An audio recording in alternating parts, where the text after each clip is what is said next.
Make Star Wars buy again.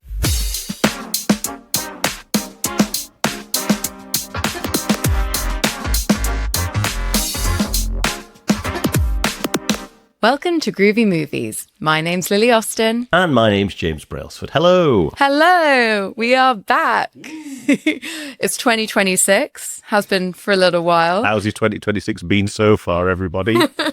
Are we surviving? Yeah.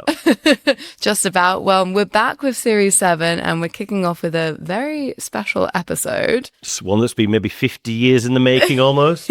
Yeah. And special for a few reasons because unbeknownst to us, it was actually our 100th episode last time when we did our Kubrick special. Completely passed both of us by. I used to be obsessed by our stats and like how many episodes and how many listeners, and I just kind of gotten to the point where I've not even looked and didn't even realise that milestone had got past us. Yes, unfortunately we missed it at that point, but we're marking it now with a very special episode, Star Wars 101. That's right. Everything you've ever wanted to know or not wanted to know about Star Wars. And how's it hung around for as long as I've been here, basically? I mean, yeah, the franchise, I think, was 75, I think the film came out? But wait, 76. Sorry, the 50th anniversary of Star Wars is this year. The original film. The OG, yeah. Oh, God. Okay, yeah. So we're obviously also marking that anniversary, clearly. So it's not been officially announced, but it's been unofficially busted that they're remastering and restoring the original 1976 release of Star Wars for the anniversary year. Okay. Yeah. Very good. Well, yes, this episode it's two things. It's giving James the opportunity to impart his wisdom, his knowledge, his, as you said, 50 years in the making of a passion for a particular film franchise. And it's also giving those of us who are less familiar with Star Wars the chance to learn a lot. Oh, yeah. Just all the good stuff. We'll take a whirlwind tour of all the kind of slightly more interesting aspects of this franchise. And really plot the journey from a kind of feat, an innovative, new, exciting, successful trilogy to what it has devolved into in the years since, particularly since Disney took over. Absolutely. Okay, so let's kick off with the original trilogy. James, I think just to lead us into the discussion, I want to hear about the first time you watched Star Wars. It's a bit hazy the very first time I watched the original Star Wars as it was originally released and called, or when it was re-released in 1980, it got added Episode 4, A New Hope. So on original release, it was just Star Wars. But I think the first time I saw the original film was on television, back when a film getting onto television was a big deal because nobody had VHS recorders. There was no time shifting available. But then I remember in 1982, perhaps, I remember seeing Empire Strikes Back in the cinema. And that was like a very strong childhood memory. It was a film I couldn't wait to see. It was the biggest film around at the time, and it really made an impression. For me, it was when my older sister asked for the VHS box set of the first three. Oh, yeah, So I watched them at a certain point. I think I was maybe 7 or 8, and great films. But of course, but the versions that you and your sister saw probably grew up with are not the same ones that I grew up with. They're different films. Why? In what sense? Because in the mid-90s, they got re-released to big fanfare. And they were the special editions. So George Lucas, apparently he'd not been able to realise his vision for Star Wars in the 70s and 80s because technology was holding him back. So now with modern CGI from the 90s technology, he redid and remastered all the bits that he had to take out. All the scenes that he wasn't able to realise were now made with mid-90s CGI technology, which means why I keep referencing that is that they look pretty hideous these days. They looked bad in the 90s, but the point is, it won an Oscar in the 70s, Star Wars, for best editing, but the special editions would not have won that Oscar because the pacing's all thrown out. These additional scenes, they slow it down. Editing isn't just arbitrarily taking out just scenes and adding scenes in. Editing's about making the film work. And then, so in the 90s, the version of Star Wars that everybody sees is not the version that won all the awards and made it a pop cultural icon in the 70s. Okay. So, sorry, can you give me a couple of examples? Which scenes were added in? Oh, I mean, classic one for me me, which is they go to Mos Eisley Spaceport when they need to find a spaceship when they meet Han Solo, right? In the special edition, there's an extended sequence of shots as it goes through the Mos Eisley Spaceport. We get these wide shots, and there's lots of like CGI alien monsters in the background. In the original, and of course, his opening of the space up is making the world look bigger. You can see that that's what he's thinking, but also it stands out because the rest of the film, it was shot on real sets in locations, and any effects were like were puppets, you know, or they were models, you know, and then suddenly you've got these CGI things which they clearly from the 90s plugged into something from the 70s. And also this idea of pacing, like the original version that I grew up with didn't have those shots, didn't need them because the story kept going forwards. And what's happening is the story gets slowed down to show off all these like, hey, look, we can do big wide shots now. Yeah, I can see that. And sorry, well, wrong one. And Greedo shooting first. Are you absolutely kidding me? Right, Han shot first. So you know the sequence where he gets cornered by like a bounty hunter with a green head, and he's got a little antenna in the bar. Yeah. And in the version that I grew up with, Han Solo just kills him in cold blood because he's a badass, right? But George Lucas didn't like that. Now he's an older guy looking back on, what reckless moralistic behavior. We can't have Han Solo the hero just killing someone in cold blood. So now they've altered it so that Greedo shoots first and Han Solo does this really awkward, obviously done in post-production, move to avoid his, all these things. It's just like, it just kills it. Doesn't destroy the film. It's not making the film better. Yes, I bet you have.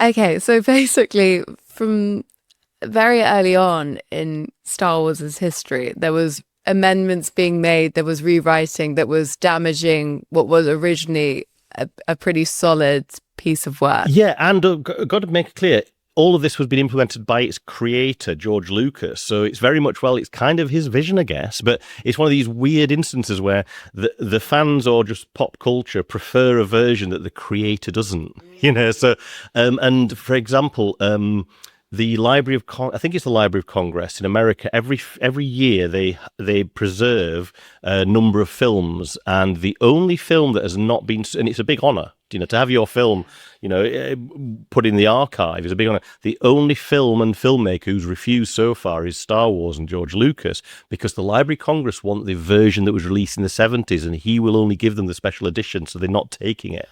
Really? Yeah. That is wild. Yeah. God, yeah, okay. So he really believes in his vision. I want to take it to the beginning. Yes. Can you tell us about the production of Star Wars? How did George Lucas come up with this idea? Yeah. How did he get it made? Because I feel like it was pretty innovative. Yeah, I mean, it was a complete. It was out there for sure. He got lots of knockbacks. The main reason, really, that Star Wars exists is because that he couldn't get the rights to Flash Gordon.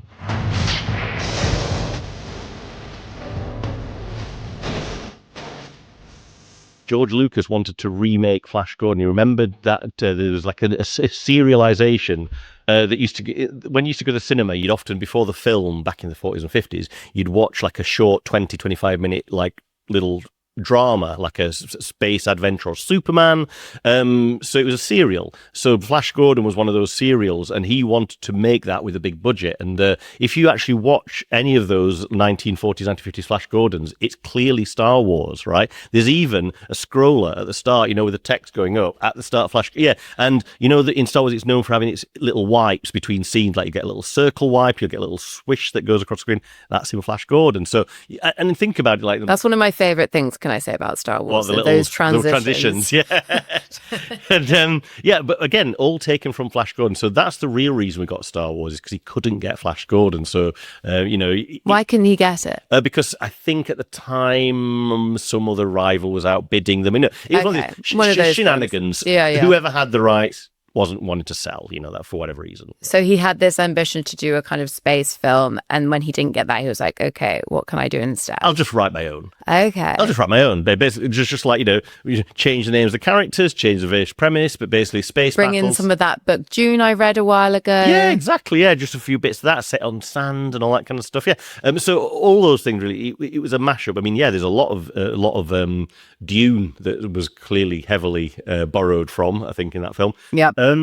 But yeah, I mean, but even the journey to getting to Star Wars, like his very first film was THX 1138, which was so disliked by the studio, I think Warner's, that they demanded that the production company give back all of the money that they'd given for the film and for 6 or 7 other films they were developing, all with American Zoetrope, which is Francis Ford Coppola's company. So THX 1138 it's a great film, nothing like Star Wars. It's dry, it's sterile, it's more like a 2001 Kubrick sci-fi than it is Star Wars. And so Francis Ford Coppola, after having essentially backed Lucas for this film and then having been demanded by Warner Brothers to give back all the money because they disliked it so much, Francis Ford Coppola challenged Lucas to make something warm and fuzzy instead, right? So he made American Graffiti, which is based on his childhood, which is like a comedy. It's very loose. It's not sterile. Hey, you're supposed to be the fast thing in the valley, man, but that can't be your car. It must be your mama's car. So that was a big hit. Made $100 million on a $1 million budget. It's still to this day considered possibly the most profitable film per,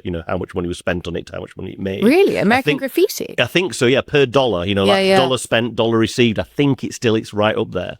Amazing. One of the most so it put him in a very good position for what was his next film, which he wanted to make Star Wars. But everybody turned him down because it was still too goofy an idea for people, especially if you think in America at the time, the 70s, we were in, like this kind of golden age of very serious American adult films. Like there's a lot of good 1970s, like it's like almost like the golden era for modern Hollywood is the 70s. But what they weren't making was like slightly more lightweight knockabout romps. And so this was almost like we'd had the serious era of Hollywood in the early 70s, and now kind of Star Wars essentially, and Jaws, which came out I think the year before or something, but around that time they pivoted. Hollywood was now kind of going a bit more juvenile, let's say. It was kind of going for a bit more of a younger audience and not being too afraid to be a bit more breezy with it. Well, I guess with Jaws, it was the huge learning was, okay, children go to the cinema, families go to the cinema. Like, this is what's going to make us money, is having these summer hits, these blockbusters. Oh yeah, all 4 quadrants, whatever they call it now. Yeah, isn't it? Yeah, exactly. That satisfies a lot of things. Yeah, so exactly. So it was a mixture of like right director, right time, but also he kind of read the room very well. He knew that there was probably an appetite for, or I don't know how much he thought that how well it would do, but I suspect he was confident, because the very fact that he, in his contract, right, he wanted the rights to all the toys of the Star Wars characters. I feel like, I mean, it's very business minded, very wise, but also like you have to think that it's going to be successful enough that kids are going to want to buy the toys and buy into the brand in this way. Absolutely. I mean, when you listen to Lucas tell it how he sees it, he said he didn't think it was going to be this huge success that it became, which I imagine nobody would read. Yeah. But he just wanted to know that if he wanted to tell more stories, he could tell more stories. And also it was as well the contract negotiations, that he wasn't getting a huge fee as a director, but he wanted to feel like he was getting something more from it. I think so he wanted more of the money to go on screen. So rather than take a bigger fee as a director, he took more of the back end. So he got the sequel rights, and sequel and merchandising. Back then, merchandising wasn't a thing for films, because they weren't really films marketed for kids with a clear toy line that could go with it. So again, all these different things that. Yes, another innovation, because now that's part and parcel. I mean, yeah, exactly. A huge part of being a Star Wars fan for me as a kid wasn't just the films; it was the toys. It was like Which toys did you have? Oh, I mean, like I had the Millennium Falcon. Mine was a second-hand one, quite expensive. Amazing. So it was a big toy. I had the snow speeders. I wanted an AT-AT, but I didn't have one. I had a land speeder. It's called land speeder. No, the speeder bike. Sorry, in Return of the Jedi, when they're flying through the forest with Princess Leia on a little kind of hovering, like Alaska motorbike. So you had the gear, you had the vehicles, less so the figurines. Oh, I had the figurines. Oh, you had Han Solo, you had Boba Fett. I don't know if I had Boba Fett. Yeah, I just like saying Boba Fett. Any opportunity I get. But yeah, all that stuff. It was, and then you'd obviously meet up with your friends and you'd all compare what you had, and you were all envious of somebody else's toy. A lot of them, thinking back, they all blew up. Like I remember one of the great things about the speeder bike, it had a button on the back so it would all burst into parts, and the same with the snow speeder, I think, and lots of things had things which would blow up, so you could have proper wars with them. So good. Okay, well, I feel like we've dived right in. And I would imagine that most of our listeners are aware of the the plot of Star Wars. Yeah. But I think maybe let's just, if you wouldn't mind, just tracking the overall story of the first trilogy. Yeah, sure. Because I actually don't fully have it straight in my head. Okay. And then I want to go into like how that gets us to this like prequel follow-up trilogy. Yeah. Lucas's choice to tell the story in this way. So let's just kind of quickly go over Lucas's story, because like even he is the boss. It's, you know, why would he make these things up? But there is a lot of people who believe that he's slightly, you know, romanticizing the process. So the way he tells it is that when he wrote the original draft of Star Wars, it was like 500, 600 pages long, way too long. So he decided that actually he needed multiple films to tell it. And in fact, what I'm going to do is just tell the middle chunk of this story, and I'm going to put all the rest of the scripts in the drawer. Right now, if that were true, he wouldn't have made the films he made. Right? If that were true, they would definitely. There's a lot of stuff where it clearly is, maybe there was an element of that, but there's a big element of making it up as they go along, right? You know, so what is the rough story? It follows the adventures of a young farm boy dreaming of a better life for himself, and he kind of stumbles into a kind of a big epic battle between good and evil, where the fate of the universe is in the balance, basically. And so he meets up with an old space wizard, a beautiful princess, like a bit of a ragtag rebel bad boy, and this ragtag group of people, they defeat the evil empire and bring balance to the world, to the Force. Explain to me the sort of political landscape of the Star Wars universe, because I think definitely in the second trilogy this comes a bit more into play, but generally in broad strokes we have the dark side, the evil empire. So there is this thing called the Force. Oh yeah, so there's two things. So there's the political makeup, but there's also the religious makeup, let's say. Okay, well, I like it when it's put in those terms. Yes, you've got the empire, that's the political system that is essentially like a dictatorship, authoritarian, that kind of thing. Okay. So the empire is run by the emperor, right? And he's bad. And he's defo bad, right? You can tell because he's not very attractive. Absolutely, and he wears black, so that equals bad, right?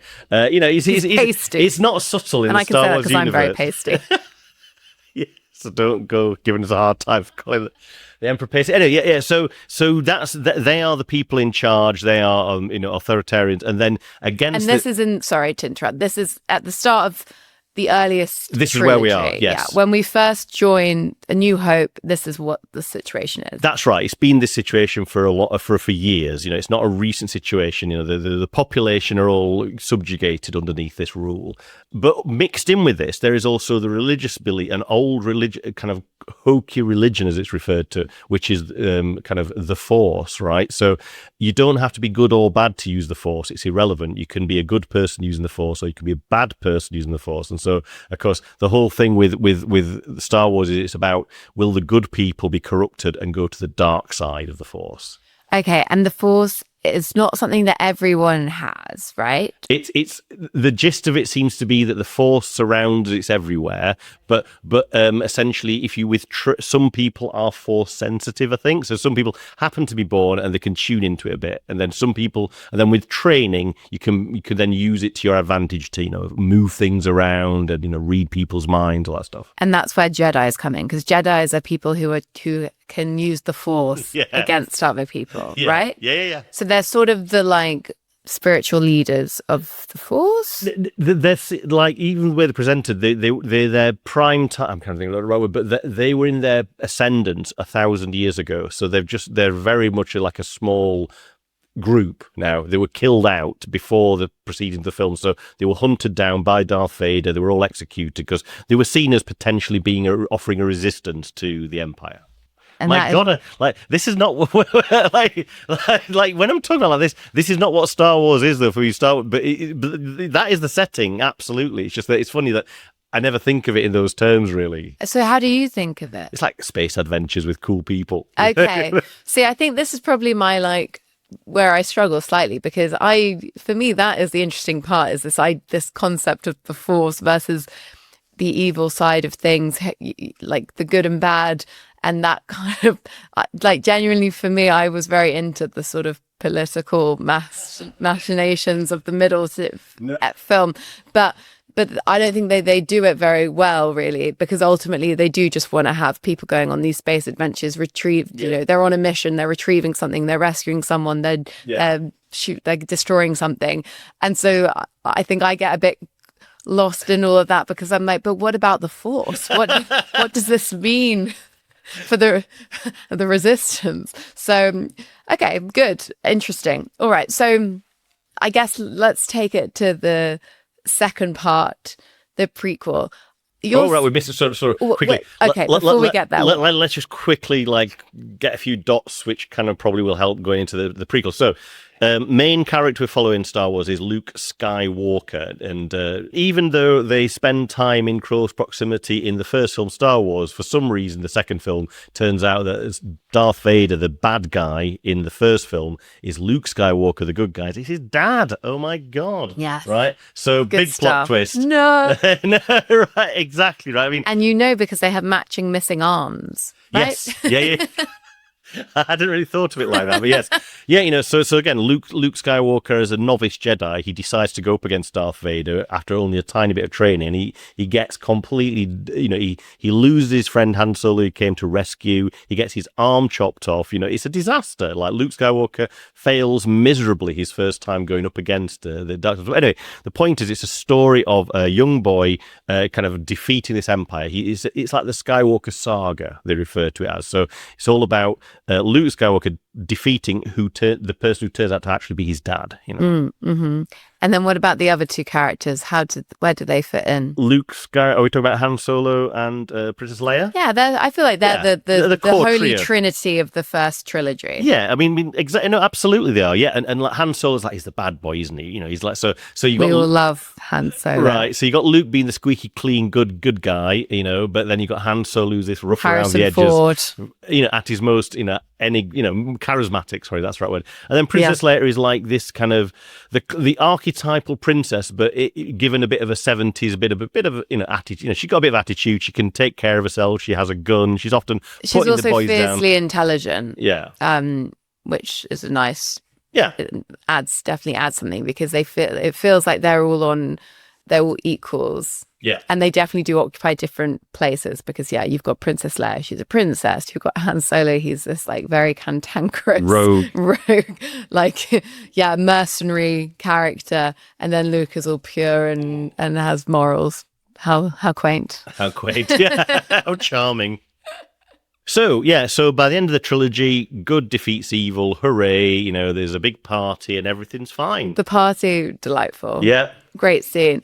And I think you can tell that bit in particular has been like recut, because you have all these additional characters that haven't featured. Absolutely. And then you cut to an end. I mean, again, very weird watching it originally in the 90s, cuts to an entire city that it doesn't even get shown in the series until the prequels happen. So there's a Coruscant, which is the main city of the Empire, never seen in the original trilogy, but it pops up at the end, because he knew that in a few years' time he'd be doing these prequels where you would see it. Anyway, but very odd. Very odd. I just don't think it's necessary. No, I feel like you can just be a bit more upfront that now we're doing this prequel. Yeah. And that's better than pretending like it was already there and trying to fit it all together. Yeah. I mean, the thing about prequels, which has happened over and over again, and not just with Star Wars, but other franchises, I never watched the original trilogy wondering, wonder what happened to Darth Vader, wonder what happened to Luke's dad. Why did I actually didn't really care. It was interesting that it happened,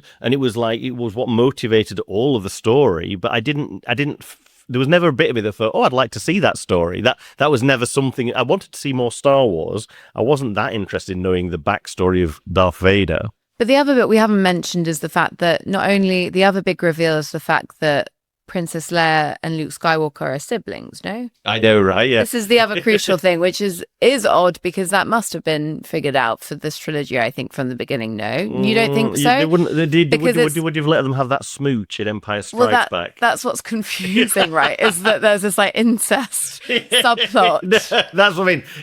They didn't. You don't think so? So you think the very first film they hadn't figured out the rest of the other two. No, because as well, look at Darth Vader in the first film. He's very much like the kind of the lapdog of Grand Moff Tarkin. He's like the second tier villain. And actually, Grand Moff Tarkin is kind of the real villain. So the power structure compared to the other films where Darth Vader is the boss, right? So even that there's a shift, So I don't think he was meant to be as powerful and as big a deal as he ended up becoming. I just think that what happened is they, without realizing it, created one of the most iconic villains of all time, and then they were like, well, of course we got to make him bigger in the sequel. Yeah. And again, that's fine. It's okay. You don't have to have figured everything out. I'm fine with that. So I don't get why they felt the need to perpetuate this story. Yeah, that it was all mapped out like that. I know. I don't actually think that's because more impressive because if it doesn't work. It's impressive if you have actually done it, but otherwise you're just making a rod for your own behalf. Well, especially when you watch the prequel films that came out, it does feel like George Lucas didn't even bother watching his own films when he wrote these, because there's so many bits that don't match up. Yeah. I guess that's part of the fun. Yes, in a way, maybe. Yeah. Okay. The other things we should probably touch on, at least I would be interested in touching on just briefly, is the other characters in the squad, R2-D2 and C-3PO. C-3PO, yes. What are your thoughts on these characters? I mean, it's hard for me to have any real objective thoughts because I grew up with them, so I loved them as a kid. As a kid, they're the coolest thing ever, right? You know, you've got a little beeping, booping robot, and then you've got like an overly fussy kind of like permanently anxiety-ridden robot, and again, with the perfect RP accent. As a kid, loved them, no problems with them. I mean, even now, I find it hard to be mean about them, but. Again, as I got older and realized, oh, right, Lucas was inspired by / ripped off Akira Kurosawa, and they're two characters from Hidden Fortress. In the Hidden Fortress, there's two peasant characters who are constantly bickering and squabbling. One's taller and thinner, one's smaller.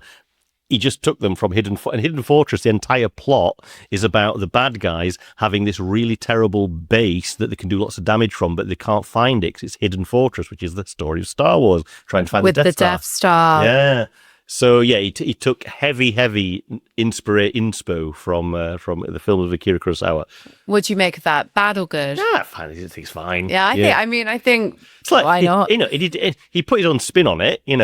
For sure. And if you're going to steal, Akira Kurosawa is one of the best filmmakers out there. So yeah, I've got no problem with it. Yeah. I mean, it is just the nature of filmmaking and art in general, right? I mean, nothing is truly original. I think America's particularly naughty for it, because I think what they do, I think Spielberg and Lucas, they were into their non-American films, like Japanese films, European films, and I think they just knew that the majority of their audience wouldn't have seen them, so fuck it, let's just riff.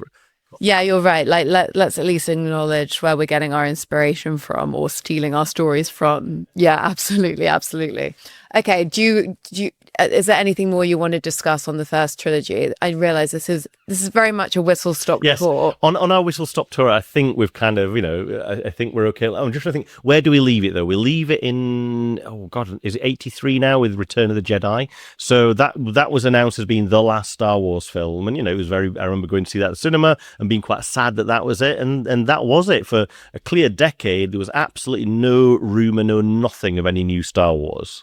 Oh, so it wasn't okay. So I think because there is this, the story has always been that I've been aware of, that Lucas had these prequels in mind the whole time.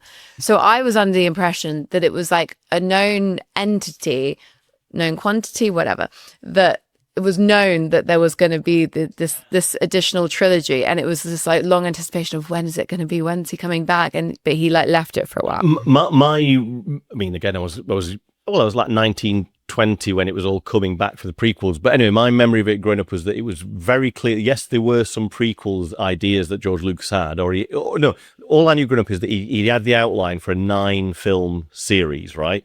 But that it wasn't going to get made. That basically he'd had enough. He'd done Star Wars now. So the official word was like, there's nothing. That's it. Okay. So that was, that was like, I remember that was pretty gutting as a Star Wars fan. It's like, well, right, this is it forever. Okay. Yeah. And it was and you felt like it was a successful trilogy. You were happy with all three. Happy with all, nice ending, fun to end with a party. Yeah, exactly. They beat the bad guy. I mean, kind of a repeat of the end of the film, because the other thing that happened was that this idea that he wrote this bigger story that he then excerpted just one part of and made that a Star Wars. He said that it didn't have the ending of the Death Star blowing up. That part of the story was them getting together, having an initial skirmish with the Death Star, but then not defeating it because it was too powerful. But they realized they need a proper satisfying ending, so they stole the ending of the third film and put it at the end of Star Wars, which is why when you watch Return of the Jedi, it's the exact same ending as Star Wars. They blow up another Death Star because they didn't have a new ending, because they just copied it. So. Well, I feel like this is the perpetual story of Star Wars. Like, my experience of watching the other films is like, okay, here we are again with another mission to blow something up. Now they've succeeded. Someone inconsequential died, just to remind us that death is real. But the main characters all survive. Princess Leia lives on for eternity. I mean, the second film is like the one that most people think is the best, and I think it's definitely my favourite. So, The Empire Strikes Back. So the fifth, if we're talking in terms of the film in the story order, the fifth one or the second one, if you watch them as they were released, Empire Strikes Back, that's the one where they don't win. There is a downbeat ending, and that was quite. Even now, it's still quite effective, because you are used to these things ending on a positive note, but no, Han Solo's been frozen in carbonite. Luke Skywalker's got his hand taken off. The Empire have won this one. So, you know what? You've actually just jogged in my memory something I wanted to discuss with you at the start, but we're bringing it in here. Okay, is what actually how we really came to deciding to do this episode. Oh yeah, was that so? Despite, as I think it's clear from this discussion so far, James is incredibly knowledgeable about Star Wars. This was a really important series for you as a child, so very formative. I wasn't aware until very recently how big of a Star Wars fan you are, because you keep it pretty on the down low, I'd say. It's not like you hello, nice to meet you, I'm James Brailsford, a big Star Wars fan.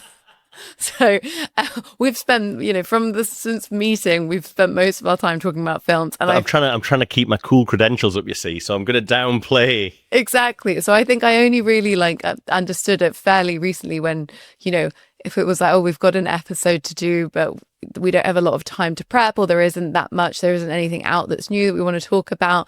And James was like, I can easily do an episode on Star Wars, no prep necessary. I've got it in the bank, much like me and Mean Girls, honestly. Yeah. So that was always there. But because I'm not so familiar with Star Wars, it wasn't my perhaps top priority to talk about.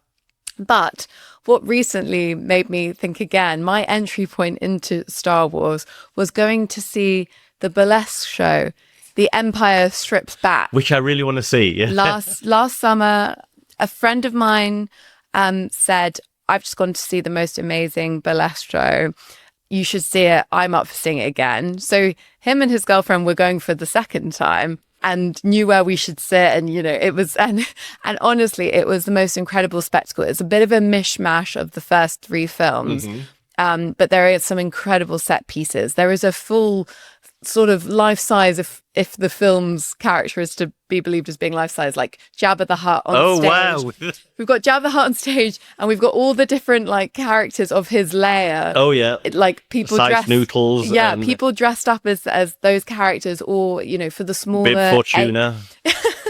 For all the smaller aliens, they literally have puppets. Amazing. And then you have someone dressed obviously as Princess Leia in the sleigh costume, doing her dance. They were Jabba the Hutt was rapping along, and then she was dancing and singing along, and then at the end climbs on top of him and puts the chain around, the full scene. Where was this? Where was it? Where did you go see it? So I saw it. I think it's called Riverside Studios in West London, and yeah, it ran for a few months, and now I believe it's touring. It started in New York. Then it came to London, and now I think it's touring Europe as far as because I keep seeing things pop up on my Instagram. Yeah, definitely would like to see that. If it comes back to London, come down. We're gonna go. Because honestly, anyone listening, I strongly recommend it, because it was so entertaining. The only thing that was slightly was there an emperor who did a dance, and then it turned out there was a sexy lady underneath her emperor cloak. You're kind of getting to you're hitting the nail on the head with my one issue with the show was that it's very fun and silly, and it's very much burlesque rather than stripping, in the sense that, you see the odd boob, I guess, but it's for the most part, it's not like crazy wild. They're actually all, it's balletic. Like, it's really amazing, stunning dancing, I have to say. It's not just about seeing skin. But the thing that my one kind of hesitation with the whole thing was that there were very few men in the show. Sold. Like, what are they called? The Stormtroopers? Yeah, thank you. The Stormtroopers, when they do their performance, they're all women. Great. And see, for you, I would be so pissed off if I went to burlesque and it was men Stormtroopers. but come on. I mean, I want a bit of gender equality. Given that Star Wars itself is mostly a male-dominated story, it feels a little bit jarring that it's pretty much all women being sexy. And there are a few men in it. Like, I can't actually remember the name of the characters, but what's he called? The one who... Describe the character and I'll try and name it. I can't remember. Come on. What is it? I don't even... He helps... He's the one who's like friends with Han Solo, and he sort of helps them, but then he betrays them. Lando Calrissian. Thank you, Lando Calrissian. There's someone who like plays him in it, but apart from him and Chewbacca, there are no other. All the male characters are played by women, and I feel like I'd like a bit of equality here. I want as much, because also he does a dance, but it's like a cool dance, or when he's stripping, it's like played for laughs. Whereas all the other dances, even though of course there is a comedic element because they're dressed up as Star Wars characters, it is genuinely sexy, very sexy. Okay. So I'm like, I want male stripping and nudity to be given the same respect. Like, I want it to be played straight for its sexiness. Like, come on, because the audience, there were a few, like, there was a stag do, but for the most part, it's quite a queer audience, honestly. So, like, let's have a bit of a mix. I want this to be like a bit more bi, basically. I want a bisexual Star Wars strip burlesque show. Okay. But it was great. Okay, yeah. I love that this is the most I've said during this episode. Make Star Wars buy again or something. Anyway, exactly. So did this the Empire buys back? I don't know. So did you the set when you were watching it? Did you get the set piece? Did you know that's from this film? Yeah, that's that sequence. There was a couple of things that I couldn't quite remember, but for the most part, this is the thing. This is what made me think. Remind me of how much I enjoyed Star Wars, was like various things I did remember very clearly, and I was surprised at how much I did remember from watching those first three films as a child. And the thing is, besides the amusing / sexy performances that I was watching and the impressive balletic moves, I was also reminded of how rich the Star Wars universe is, what successful world building it was. Like, yeah, we can talk about the things that are derivative, but that aside, George Lucas did an incredible job, especially in those first three films, of creating this world that was really fun to be in. And so it made me want to go back and watch them. And then Leo and I, we were like he was keen for me to watch the full 9 films, because I'd only ever watched the first 3. I wasn't really, even though I have childhood memories, because the next 3, the prequels, came out when I was a child, and I remember seeing adverts for like trailers for it on like my videos at home, and when I went to cinema, it didn't, it's a boys thing. It's so, I didn't really have an entry point into it at that point, so I missed all of that. So I wanted to go back, and once we started to watch them, I was like, okay, no, I want James to explain Star Wars to me. I need to know more, because actually there's a lot that's amazing. And then it goes a bit bad, as we will discuss. It's like law of diminishing returns. I mean, because like it's easy to forget when you think when they've been branded as like episode 1 or episode 5. It's like, well, the prequels are the 4th and 5th and 6th films in a franchise, and most franchises hit their limit. Like, it's hard to get 3 good films out of a franchise, and that's it, really. Yeah, absolutely. So as much as you're watching episode 1, you're not really. You're watching episode 4. So yeah. In my mind, Star Wars is the original trilogy, and then you've just got like very mixed results. So basically, the canon for you is the first 3. Yeah, it really is. And when I watch the prequels, like I almost like there's some kind of divide in my head between, yes, I know that these these are part of the same story. But actually, when I watch the original 3, I try not to think about all the other stuff from the prequels and sequels, because I don't need to know that stuff, and it just kind of gets in the way somehow. So, okay, well then let's talk about the prequels. So it's 2000. When did the first prequel episode 1 came out in 1999. It was announced. Yeah, it was announced about 3 years before then, perhaps. And I remember I was at university then, and it was my first kind of early years access to the internet was from being at university. I couldn't get onto it outside of there, so we were all like hammering the Star Wars official website because they had some images, and so the buzz was off the charts for Star Wars coming back, because we never thought it would happen. The anticipation was unlike anything else I've ever had in my life before or since, because I think I was the exact right age for the prequels. I was like 22, 23 when it was released, and so I'd grown up with the original series. I was absolutely, like, I don't know if I was the target audience, but I was primed for it, Yeah. And so for me, it was all about, me and my cinematic experience as well. For the fucking next Star Wars film, you're damn right I'm seeing it in the best cinema. So I did my research, and the best one to see, as it is anyway, really, was Leicester Square Odeon, because it was 7-channel surround sound, the first film ever to be released in the format, and so the only place that could do it was Leicester Square Odeon, and I couldn't get tickets for the opening weekend because it just sold out immediately, so I had to make do for the second weekend. Oh, wow. I wasn't living in London at the time. I travelled from Stratford-upon-Avon. I was working on the Teletubbies, and so travelled to London with my friends, went to see it, and I've never had an experience like it, where we'd all heard the rumours that Jar Jar Binks was really bad and ruined the movie, but it was like, how bad can it be, was basically the vibe. And like, plus there's lightsabers and Jedi, it'd be fine. And Natalie Portman. Oh. I guess she was a bit young in that one. Yeah. But anyway, but also good cast: Natalie Portman, Liam Neeson, yes, Ewan McGregor. Ewan McGregor, yep. A good, and got some of the originals back. We got Anthony Daniels doing C-3PO, so anyway, all good. But then, it started, and I just remember it was a packed out audience, Saturday night. Everyone was primed for it. We were so here for it. And, the first few minutes, it's just getting going. But I remember feeling iffy when the scrolling titles at the start mentioned something about the taxation of trade routes. And I just got a really weird feeling. I was like, oh... Said no action adventure film ever at the start. Something about a dispute about tax. It's like, geez, they say about directors and writers, write what you know. And it just made me feel like, God, George Lucas clearly is a businessman who's been fucked over by some taxes. So I'm going to put it into me. Like, gee, anyway, so that put me in a funny mood. But the first few minutes, it was inoffensive. But then it was just when Jar Jar Binks first appears, about 15 minutes into the film, when he first started talking.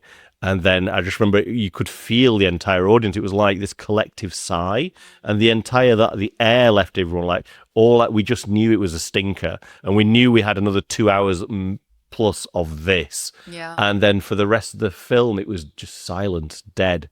No whoops, no buzzers, no murmurs. And then it got to the end of the film and it just ended and there was silence. Oh, God. We all left. Everyone's shells of their former selves. Yeah, because I was like, so I think it's something that we were discussing before we recorded, that I think it's happening to every generation gets it at some point, where something you grew up with and really loved just gets, for whatever reason, just goes bad, or just changes in some way that just doesn't work. So I think Stranger Things has been the thing that's happening. But even Stranger Things, you got to do that in the comfort of your own home, right? I was disappointed with 1,500 other people. But isn't that amazing to have that collective experience, and you remember it, and now we're talking about it now. You know what I mean? I think that in a way is like, it's worth the FIFA admission. It was a complete an experience to have that. Yeah, I mean, I'd prefer not to have had, but then of course there's like some kind of self-gaslighting that goes in, because I'm a fan for so long. Yeah. I was like, maybe it was me. Maybe my expectations were too high. Maybe I was expecting too much. Now that I know what happened, I'm going to go see it again. And so a second time, I still thought it was bad and made me feel sad. I was like, maybe I just need to see it another time. So I went to see it 3 times in the cinema. And I don't think we actually said, this is the Phantom Menace. Yes, sorry, the Phantom Menace, yes, yeah. So then, okay, but and then what were your thoughts about the next two? I was just right, so the first one, I just completely made me realize how low quality it was going to be. So I was just hoping the next one was a bit better. Yes. And so my it was a bit better. Yeah. For me, okay, so here's the thing for me. Phantom Menace, I didn't find it particularly interesting. It was okay. I I think maybe but like I assume I'm not going to enjoy these sorts of films anyway. So in a sort of weird inverse way, often then because my expectations in opposition to yours are so low that like it's like, oh, it's not as, you know. And I guess it wasn't just an expectation of it being a good film. It was like it had all this weight on it of my childhood, exactly, and all the all the kind of like all of that essentially just was like ripped apart. Yeah, but for me, I actually really enjoyed Attack of the Clones. Like, yeah, I didn't. For me, that was quite fun.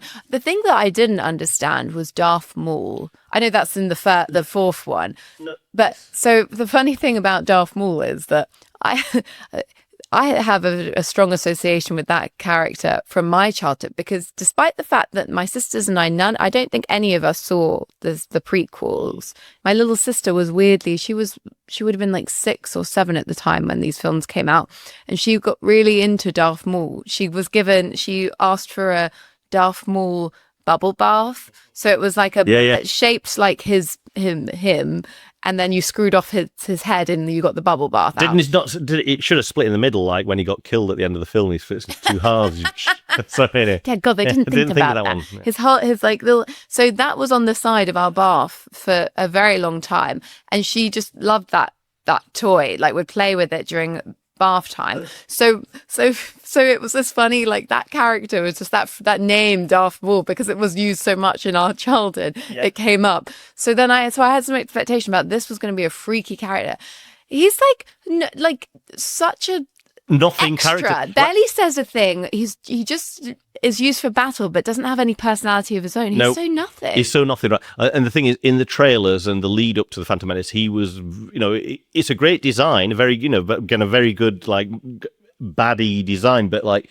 That's all he is just like some cool makeup and a stuntman who can do good moves, but like there's nothing to it. And so he got a disproportionate amount of coverage in the trailers and the promos. So when the film came out, and he's in it for like 6 minutes, I think someone counted. You got Jar Jar Binks for like an hour and a half, and we get 6 minutes of yeah. Because, I mean, poor Jar Jar Binks. I really feel for the guy who played that character. Ahmed Best, yeah. He's very interesting, his story based. There's a documentary series, I think it's on Disney, and they've got interviews with him nowadays about his whole experience. Yeah, he had a rough time with it. Oh, why? I mean, I just felt bad for him because you must have had so many hopes for... No, he did. You're being cast in Star Wars, and, I get it. It's like the new CP3O, the new R2-D2, like this is going to be the fun comedic side character that everyone falls in love with. Yeah, and George Lucas really sold him as that was it. And George Lucas loved his performance, by the way. He was very happy with what he delivered. So he was, as far as his experience on set, he was working on a new Star Wars, and George Lucas was telling me he was giving him exactly what he wanted for the character. So it was all good.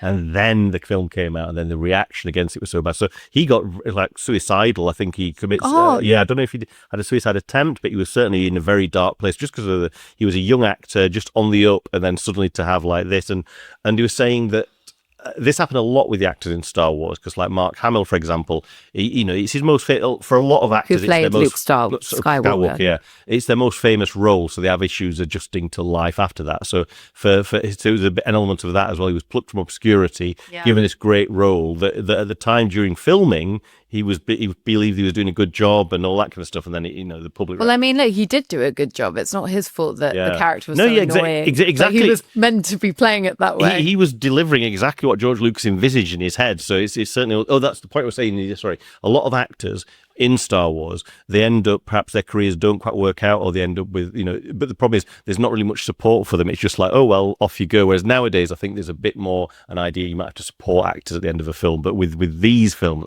maybe there is an idea of it, but does it actually really happen? Yeah. Aftercare is not really, it's, I mean, I'm not sure if there even is really a way to, I mean, I guess you give people therapy as much as they need, but it's like, I just don't think the humans are built to have that kind of stardom. Yeah. And then when it's negative. Yeah, when it doesn't work out. But yeah. Really tough. So again, this whole thing of there's a plan for Star Wars. Well, it's clear that the plan was that Jar Jar was going to be a big hit, and he was going to be all over the other 2 films. And then the backlash was so bad that they had to avert course. Yeah, you can kind of tell that right in the next 2 films, because he's barely in the second one, and literally, I think that not in. I think he's got like a cameo. He doesn't even speak. Yeah, in the non-speaking part, but you see him. Yeah. Yeah. Terrible. Okay, so what was the overall? Because I get the from what I understand, these films were financially successful. They did well at the box office. They made big money. I mean, if we're looking at just pure making money in the bank, not only did they make money, but he made them very cost consciously, which I know is a very boring thing, but he was aware of the tax issues that might have. Well, he was funding them. He funded those prequel trilogies from his own money. Lucasfilm, his own company, funded them, and I think entirely. So it was a big personal investment. It also meant that he kept all the money. He wasn't just sliced off. And in fact, I remember reading an article with George Lucas, who was very proudly saying that actually each of the 3 films he's made got cheaper to make, which they did. But then that's because he was spending fucking each film progressively gets more and more blue screen and CGI. The first film they were still building sets. By the third film, when you watch the behind the scenes, it's just blue everywhere. One of my favorite things, speaking of the sets, is like in that third film, if we're talking story-wise, Revenge of the Sith. As I love that this was something I can't take credit for it. Leo pointed out to me when we were watching it, is that as the film goes on, they're clearly trying to like merge the sets to make it fit with the very first film, the fourth in the previous trilogy, the fourth in the story. So yeah, it kind of starts to go a bit sort of retro and 70s. Yeah. And it's a bit too clean. It's not dirty as it used to be. Yeah. So yeah, there is that. And of course, there were lots of questions that were with prequels, like surely the R2D2 and C3PO would recognize all of these characters in Star Wars and all that kind of stuff. There'd be some sense of recognition because there'd been all these adventures. And I just remember thinking, please don't let them just wipe their memory. And of course, he gets the third film. That's exactly what they do. Yeah, they wipe out the character. I know. I love it because I did wonder when I first started watching the prequels, and I thought, I wonder if they'll bring back any of these characters. Because of course that would be the temptation, because they're so beloved and work so well as a duo, in particular like CP3 and R2D2. But then it was like, but how could that work because of this issue? But no, and then it was all a dream. It was all a dream. We wiped the memories, and then he turned out that Anakin Skywalker, who's Darth Vader, Luke Skywalker's he built C3PO or something. Like what? Yeah, that when it gets to that kind of thing, and it's like, they're trying to make too many connections between all of the characters, the prequel and the sequel, and that becomes clumsy. I mean, think about it, because if my theory is correct, which I don't know, I'm feeling fairly confident in, which was Darth Vader was not planned to be this pivotal character who becomes, he wasn't planned in Star Wars to have his own prequel trilogy. So it's like stretching characters beyond what I think. There's not enough there for it, I think. Yeah. Okay. We sort of got into it without discussing plot. But again, we'll keep it top line, we'll keep it brief, but I still don't actually fully understand what happens in those prequels. You and me both, right? Okay, that makes me feel better, because sometimes I watch Star Wars. Because with this one time for this Enterprise, I'm like, am I dumb? What's happening? No, with Attack of the Clones, there is something about, there's a clone army that's being built, for those of you who don't know. There's a clone army a secret clone army that's been built, but I still to this day, I'm like, wait, who ordered it? Why did they order it? Thank you. So is the idea they were meant to be used for bad, but then they got discovered? So anyway, the point and Boba Fett is related in some way. No, what we see in the prequels is Boba Fett's dad, Jango Fett. Boba Fett's there as a little kid. He is the original character, like the Fett figure dad, that becomes the clones are clones of him, right? Is that it? Oh, no, yeah, sorry, am I mixing things up? No, you're right. Fucking hell, yeah. Sorry. So all of the stormtroopers are clones of Jango Fett. Yes. And then Boba Fett is Jango's son, but actual son, not a clone, I think. Yeah, see, and all of this, I love the idea of a clone army. Yeah. It's visually impactful, and I think in quite an interesting plot. But I didn't follow it. It's not very well explained. No, I kept getting frustrated. I was like, why? Where did this come? Because the way it's told in the film, it's as if you should already know, I think, what's going on. And I was like, did I miss something? What is this? Like, my whole thing with the prequels, I thought they missed a trick by, like, everything was already happening. The bad guys were already secretly in place.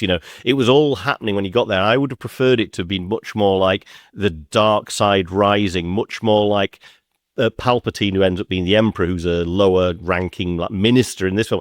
I'd just like to have seen that a bit more. I don't know. Same. It felt like they followed the wrong stories. That's it. Completely. Okay, so by the end of these prequels, did you watch them all in the cinema? I watched each one in the cinema 3 times. And then I bought each one on DVD. Even though you didn't enjoy them that Correct. much? And why did you do that, James? Like self-gaslighting, hoping that if I watched them enough, maybe suddenly they'd make sense and I'd be like really into them.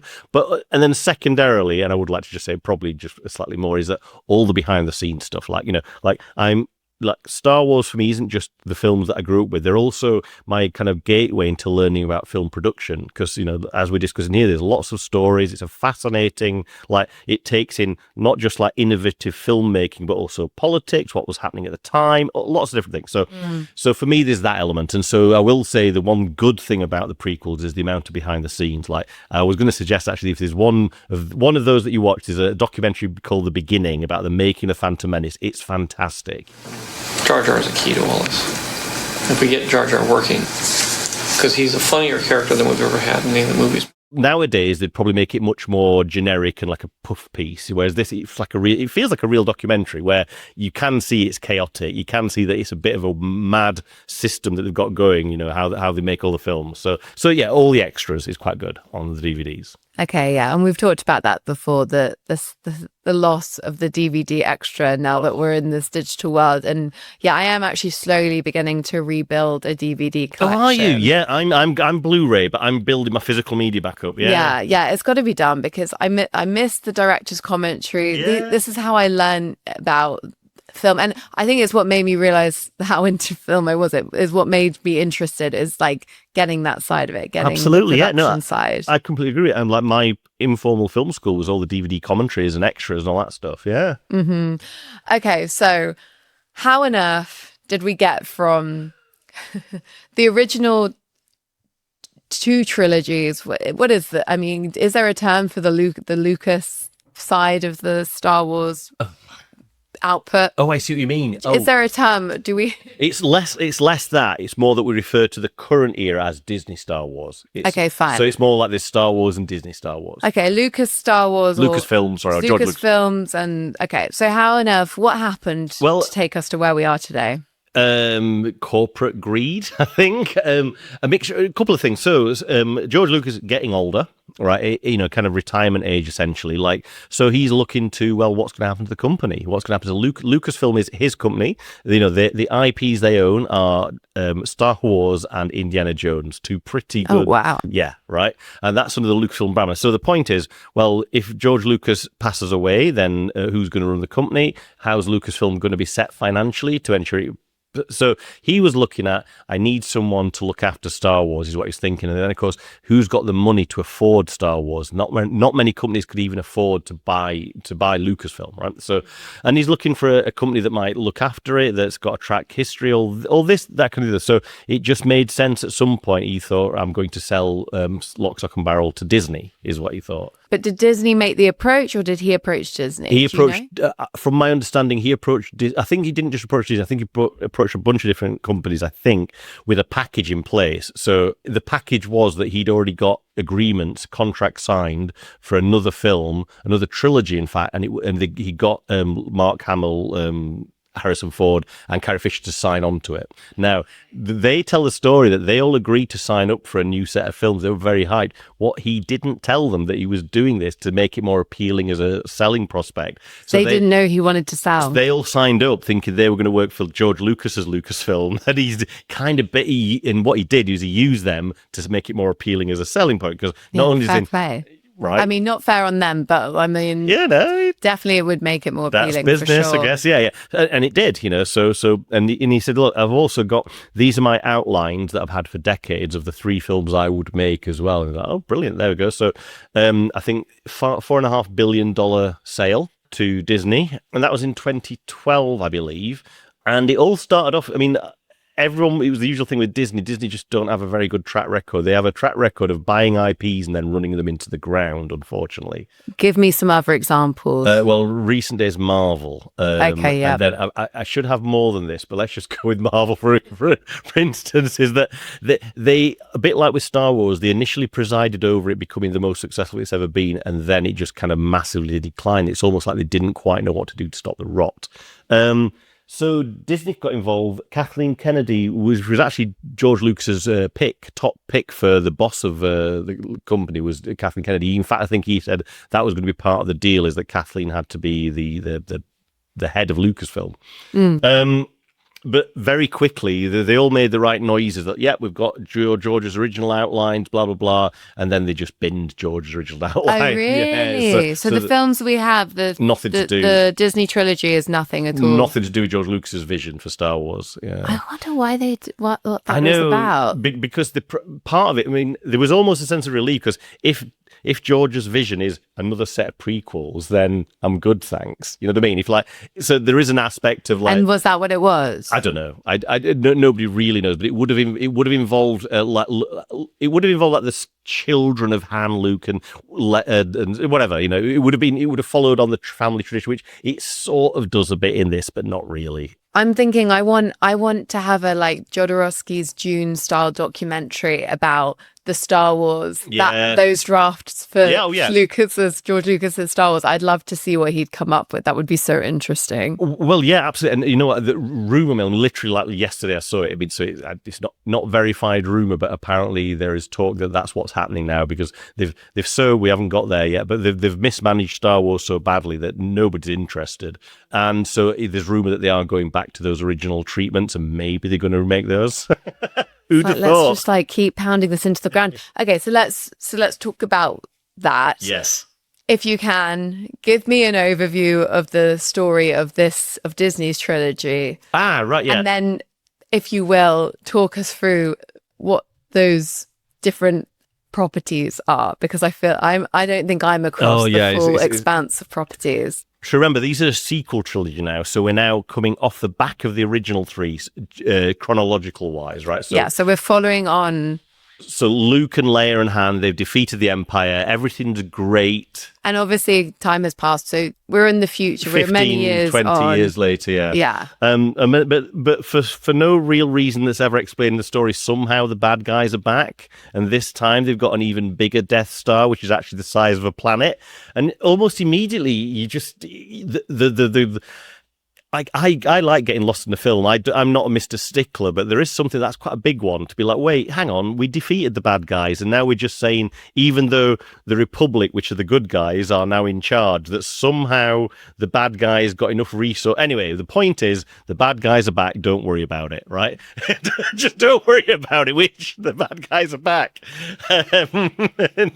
And yes, we've got a desert planet with a young person on it, but we've switched it. It's now a female character, but we've basically got a female Luke Skywalker-ish proxy, right? So bad guys are back, Death Star's back, Luke Skywalker's back. Yeah, and that was from the get-go, it was annoying. Because I was like, okay, so this is literally Groundhog Day. Yeah. Why? Like, why?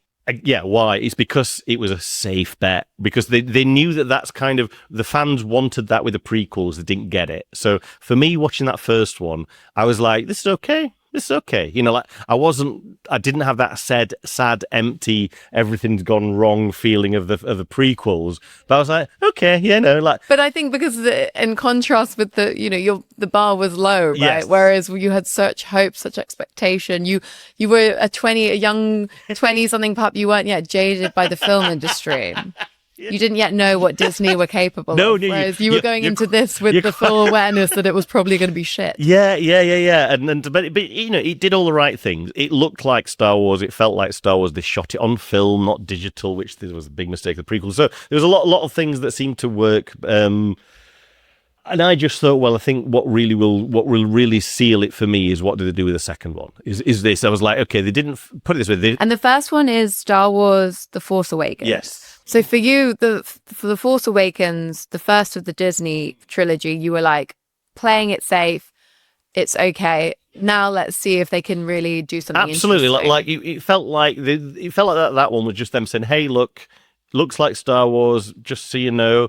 And and it felt like they didn't fumble it too badly. So it's like, okay, now what are you going to do next? And it was the follow-up, the Last Jedi, where for me, I was pretty upset by that. Why? What upset you about it? I don't know. It got me off to a bad start from the opening crawl, where it mentions about it mentions the ragtag bunch. I can't remember the exact wording, but it's almost like the bad guys are chasing the good guys, and I'm like immediately. But we just saw at the end of the last film that the bad guys got absolutely defeated. Right, so we've gone back in time again. We've rewound. We're back to the beginning, and here we go. We're playing it again. Again, yeah. I was like, that's such a weird choice to make. We literally the idea was we beat the bad guys, but now with no explanation as to how they managed to survive, the bad guys are still a threat. But that's just the start. That I could live with if then every other choice after that, like Ryan Johnson, who's the director, like I love. Ryan Johnson was the director for all three. No, it Disney? was a different director. So here's the thing, right. So if I was making 3 Star Wars films, right, first thing I would do, first order of business, before even scripting any of them, let alone shooting and releasing them, I'd like, let's all get around and knock out the 3 stories. Just we can change a few bits here and there, but how about we just have a plan, right? Turns out. 0 plan. So they just wrote the first one. And then it was, that game you play where you you draw the face of somebody, you fold it over and you hand it to someone and they draw the body, fold it over. That's basically what happened. Right? And so because it was a different direction, a different story every time. So on one hand, like when I read this at the time, when it came out in news, of like you think, okay, that's quite good as an artist, as a director, like Lucasfilm saying you can work on a Star Wars film, you can be the auteur of your film. Now, nothing wrong with that as a rough vibe, right? Sounds quite good. It's a bit more respectful than saying you're going to come in and here's exactly what you're going to do, which is more like the Marvel method, right? So there is that, but I did just think, nah, you should really have more of a plan. So what happened is, have you seen Last Jedi? Where have you? Yeah, I've seen Last Jedi. It was The Rise of Skywalker where I began it. And I was so over The Last Jedi that I just was like, I kept saying, okay, I need to watch it because we're going to have this conversation. I need to watch it. And then I thought, you know what? I think our listeners will forgive me for not putting myself through this when because I watched the first 45 minutes of The Rise of Skywalker and I was like, it's the same old stuff again. I'm completely lost. I don't care about any of these characters. I'm sorry. I just can't. So sorry, guys. I haven't done my due diligence. No, it's not good. It's really bad. But I did watch The Last Jedi. I thought The Force Awakens, from what I recall, was all right. Like it was like watchable enough. But it's yeah, exactly. The Last Jedi, I was like, what is even going on here? What is even going on? This weird your mama humor. I don't know if you remember that. Like they're making jokes about your mama. I'm like, this is so jarring, right? Yeah, the comedy, because the thing that I thought worked so well in the original Star Wars, and still, but at slightly lesser extent in the prequels, is the comedy. I think because it's all just like funny interactions between the characters. Leia being, sassy and sassy, and Han Solo coming out with his quips. All of them. That is like a really nice little bit of that grounds it in some kind of reality because the interactions between them feel very fun and real and right. Absolutely. It feels very natural. It comes from the characters, and it comes from you put those characters in a certain situation, you're going to get some interesting comments from them. Yeah. The contemporary style humor just felt very out of place. Yeah, the sort of quippiness. It's again like I'm because it doesn't. That's not how people actually speak in real life, and I feel like it's really nice to have this sort of grounded element to it when everything else is fantastic. Exactly, we can all relate to kind of a group of friends, and everyone's got a different kind of character and attitude. So Last Jedi, it got me off on a wrong foot, just thinking, oh right, we're just pretending that the previous film kind of hasn't happened. And then I just thought the premise of the film was very boring. Like, oh right, so we're having a chase sequence between 2 ships that are traveling the exact same speed in space. So every time you cut to them, it's just 2 ships moving very slowly. So, but that's it. Do you remember that's it? That they've got a limited amount of fuel. And I just remember thinking, this is something that you write as a placeholder, as an idea for a plot. Like you come back and think, oh yeah, you know what? Not really going to work, because then they have them beaming off the spaceships to have little adventures on planets. So there's not really any I don't know, none of it seems to be that exciting. But then there's also Ryan Johnson has this, because he's very good with his Knives Out films, which are all twisty and turny. But I don't think it works that well when you're trying to subvert and wrong foot people in a Star Wars film. It's like, you thought Snoke was important. No, he wasn't. Like, we're just going to kill him off. Right. Was that the plan? Because no, it wasn't the plan. Because in the third film, in The Rise of Skywalker, they resurrect Snoke. What? Oh, the Emperor. No, just like... basically, that J.J. Abrams wrote and directed the Force Awakens. Ryan Johnson just ripped up everything every plot point he set up. He just subverted or just ripped up and threw away. And then in the third film, they got J.J. Abrams back, and he reinstituted all the stuff that had been removed. Yeah. And all of this is just detracting from getting a good story going, just feeling locked into the moment. And then weird choices with characters like Finn, who's I thought when I heard about that, he's that in Force Awakens, he's a Star Wars he's a stormtrooper who can't kill, who suddenly has some kind of conscious, interesting twist on Yeah, I liked that. But then the subsequent films just completely sidelined as a character. Yeah. And also they don't do anything interesting with him being a former stormtrooper, just nothing interesting. So again, they had the pieces, but they just... Yeah. And even I know that people love, what's her name? Ridley. That memorable character whose name you can't remember, the actress you can't remember. You mean Rey Skywalker, as she changed her name to at the end of the film? Who is that actress? Daisy Ridley. Daisy Ridley. I feel like fans of Star Wars were very into her. From the sense I got was she was popular, but I found... I don't know if it was the character or the acting or the combination of the two, but it's all very one note. Same tone, same... Yeah, it wasn't very three-dimensional. And I sort of felt the same thing with Oscar Isaacs. He's one of my favourite actors. He's brilliant. Like a pound shop Han Solo. Yeah, kinda. The characterization there wasn't really... He didn't have enough of his own personality. I absolutely agree. And I thought with Daisy Ridley's character, it was noticeable in the first one, but became more pronounced the second and third with the character raised that we look at Luke Skywalker, who's clearly she's a riff on that character. She's that character. But Luke Skywalker, farm boy, he was quite good at flying, I think. That was his nature. But he had to, in the second film, had to spend weeks training on how to be a Jedi, decided to go up against Darth Vader, gets his hand chopped off, loses his friend. Complete failure. And then the next time he goes up against him, he just about wins, right? But Daisy Ridley, in the first, sorry, not Daisy Ridley, Rey, the character of Rey, whose surname I can't remember, but she becomes Rey Skywalker in the third one. Ridiculous. But she somehow is very good at the Force from the get-go. Like she, in the very first one, she can Force pick up a thing. She's a natural. What can we say? I know, right? But the point is, it does suck out the kind of any narrative. And if this character is competent and good, there's not much of an arc there. Yeah. So. Yeah, I remember it, again. You've not seen The Rise of Skywalker. There was a bit in the film where her and some of the, maybe it's Finn and some of the characters, right? They're in another Death Star style spaceship. I think somewhere. I did see that actually. And she breezes up against Kylo Ren, the bad guy, but there's no fear in her face. There's no nothing. It's just almost just like here's another day at the office. And I'm thinking, there's nothing to this scene because I don't feel like anybody's in peril. Yeah.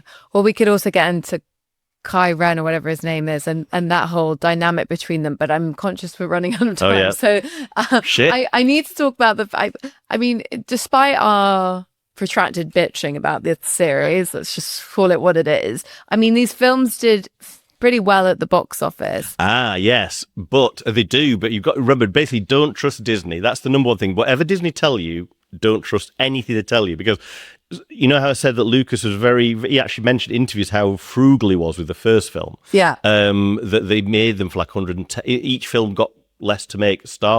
Disney Star Wars, not the same story. Their official budgets are 250, 300 million. However, don't believe what Disney tell you. They cook the books. So if you want to get the big tax breaks when you film in the UK, you have to fill in a complete and honest and thorough account detail to get your tax rebate, right? So if you can get hold of that, which has to be then filed with Companies House, if you can get hold of that, you can see how much they actually spent on it. Force Awakens, nearly $700 million budget. Are you serious? Serious, yeah. It's all online. You can find it. That budget there, that's the official number. Okay, yeah, because I'm looking at Wikipedia and the budget here is $447 million, which is still insane. Crazy. And they grossed nationwide basically $2 billion. Yes, yeah. So I mean, by that it's like, they did make a profit. I mean, crazy. But with that, basically, but it's interesting just because that's the Disney method, which you just reshoot it, throw as much money as possible at it, and then cook the books to make it seem like you made it for a bit less. Whereas a more independent company like Lucasfilm, they don't have the resources that Disney had, so they had to do the old-fashioned way of making it for a decent amount of money. Well, I was going to say, and also just a much more effective and efficient and like rational way of doing it, which is like figure out your story first and then make the film. Yeah, and I know. Stop. That's it. Okay, so where are we at now? Because since that initial Disney trilogy, there have been other films, there have been spin-off series. Yeah. Where are we at with it now? Because I feel like another film is coming out soon, or is it another series? I would say from my perspective anyway, personally, as an old-time fan, because there's many different types of fans, different ages, but for me, I'm done. Yeah, different generations. I'm burnt out. Disney Star Wars was the end of it, really. It's like Force Awakens was okay. Last Jedi I did not like, hated Rise of the Skywalker, then all the subsequent TV series. Because there was the what was the one that you mentioned? The Mandalorian TV show. Yeah. There's been Obi-Wan Kenobi. There's been but anyway. Oh my God, so many. And wasn't there also an animation that I heard was okay? There's a bunch of different animation series. I don't really watch them stuff. I can't remember, Rebels, I think it's called. They're meant to be quite good, the animated series. Yeah, I heard that was a good one, yeah. But I don't watch. But the point is that they've, especially with the TV shows, this was when there was all the hype around streaming during lockdown, where suddenly everyone wanted a streaming service and everyone needed loads of original content. So rather than go, let's look at the quality here, they're like, give us Star Wars. So, and there was a Boba Fett series as well, which was absolutely awful. Like I mean, there were just the quality control just was terrible. So all it's done is tarnish the brand. And the thing is, Disney can lie to as much as possible to say how much money we made, but because there's a couple of indicators where you cannot lie about the indicators. And the number one thing to see how popular a character is or a children's franchise is the toy sales. You can't lie about that. Nobody is buying the Rey character, right? So the Rey character, not popular with toy buyers. So it doesn't matter how much it's sold as, do we like it or not, nobody's buying. And then the worst thing is, this is the really bad thing for Disney, is that ordinarily over the decades, all the classic character sales have been absolutely the same. They flatline. They're quite good. They're always selling. They've gone off a cliff, which means that they've damaged the brand so much that people now aren't children of today aren't going back and watching those early ones because they've been put off by the or to be honest, like adult collectors, like people. I mean, I don't buy Disney merchandise at mine, but there's certainly a lot of people who do, but they've stopped buying it because they're fed up now. I think they're fed up with paying for stuff that is so substandard and isn't Star Wars that they've stopped. It's damaged the brand that much. Damn. Yeah. So we're in a tricky spot. There was even a rumor. Tragic. It's sad. Yeah, there was even a rumor about a year ago.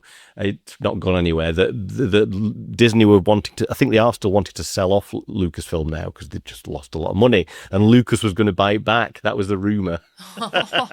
And he'll buy it back for like pennies. Yeah, for discount. Yeah, which would be smart. But. I mean, I hope he does, because just if anything, just to stop all the spin-offs, I think let's just leave it here. So what is the new one that's coming out this year? God, what's the latest? Star Wars Starfighter with one of the Ryans, Ryan Gosling, I think. Are you serious? Really? Serious, yeah. Not Ryan. Yeah. Is it Ryan? Yeah. Ryan Gosling as looks like a knockoff Han Solo character. The rumor is that it's actually secretly going to have Rey come back into it, because they announced a Solo spin-off film for Rey. Remember, a character who you can look at the toy sales and you can see, as Disney, no one buys Rey. What are we going to announce? A Rey Solo film. So they announced a film that nobody wants and they've got data on that, and now that's kind of gone to. That's kind of gone quiet a bit now. They're quiet because they reckon what they're doing is they're making this Starfighter film and they're going to kind of shoehorn Rey into it. So they're going to make one film and they're going to go, but here's the medicine that you don't want. We're slipping it in there. Here's a character who nobody loves. Oh my gosh. Such a nightmare. So sad. Yeah. Because I mean, those early films are a really important part of film history. Oh yeah, absolutely. And yeah, really, really magical. And I mean, the upshot of it is that comparatively speaking, we can now look back on the prequels fondly. I mean, that is the mad thing, is that somehow it's put the prequels, it's like, well, at least he was trying something. Like, it wasn't good what he was trying, but at least maybe taxation shouldn't be an aspect of a sci-fi trilogy, but at least it's trying something different. Yeah, exactly. Yeah. I mean, like, Star Wars, the prequels made me feel really sad. And it really ripped something apart of me. But what it didn't do is diminish my love for the original trilogy or for Star Wars in general. But the Disney mismanagement of the last few years has just really, left a horrible taste in my mouth. And the thing that I think is criminal that Disney really, really ought to have bad feelings about is that they didn't have a single scene in any of the films where the three original characters were on screen together. Where I didn't even notice that, but yeah, that's true. They went to the trouble of bringing them back. But they kept them very. I mean, Han. I know. That's so weird. I think it was because they wanted to kind of go, well, here's a bit of Luke at the very end of what they were just measuring it out. God. I wanted all three of them in a spaceship on some little madcap adventure to try and help the bigger story. And of course, everyone's writing them off as they're too old and this, and then they'll save the day. That would be great. Oh my God. So many opportunities missed. Yeah.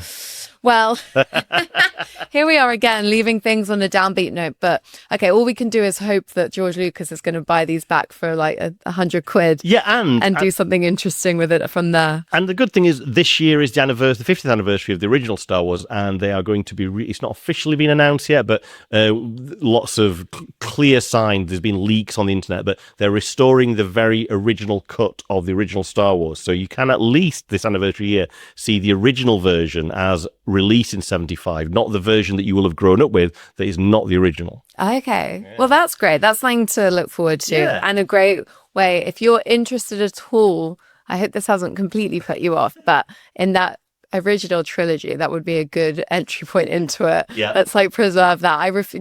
We shouldn't let Disney tarnish the original. Let's preserve the original canon. That perfect trilogy. Yep, absolutely. All right, guys. Well, thank you so much for listening to another episode of Groovy Movies.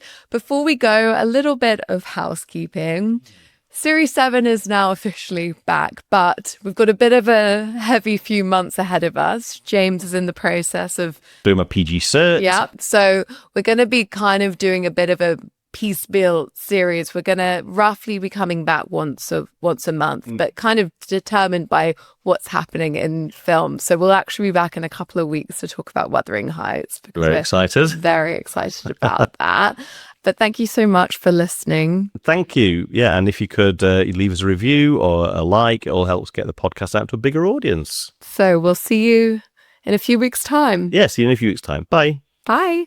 Groovy Movies is produced and edited by us, Lily Austin and James Brailsford. And James also produced the theme music. Follow us on Instagram and TikTok at Groovy Movies Pod, or email us groovymoviespod@gmail.com. For more information about the films discussed, check out the show notes.